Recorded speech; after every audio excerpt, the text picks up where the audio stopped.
I was raised in a church tradition that stressed rules, and church going was pretty much a requirement.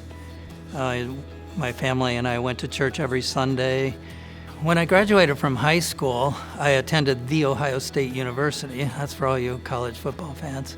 And people there didn't really believe all the things that I believed. When I started taking a philosophy class, the people we were studying were questioning pretty much everything that I had believed up till then. That was an interesting time for me to see these guys who were smart, but they were almost all atheists. I think maybe all of them were. I still was not convinced that absolute truth was out the window.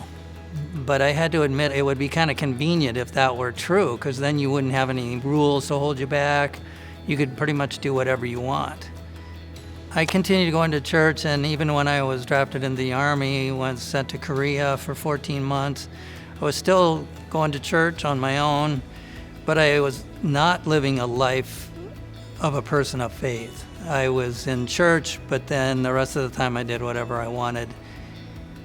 When I got out of the Army and started going to graduate school, a friend of mine and I started reading some spirituality books that talked about soul travel and all kinds of crazy stuff, but we were really into these books. At the same time, I was invited by some friends to go with them to First Covenant Church in downtown Minneapolis, where I heard Pastor David Larson preaching the gospel like I'd never heard it before.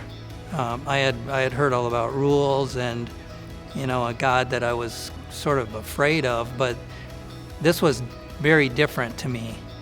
There was nowhere else to go. I could not deny the truth of the gospel, and that Jesus rose from the dead, and he had a claim on my life.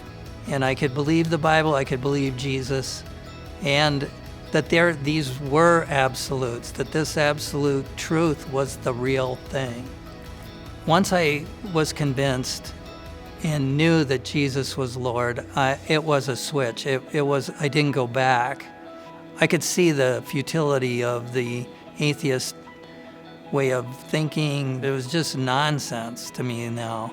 You can have a lot of questions, and God doesn't mind questions, and He will walk with you the entire way. I'm glad that He did. He didn't let me go or give up on me after years of going to church and not being a Christian.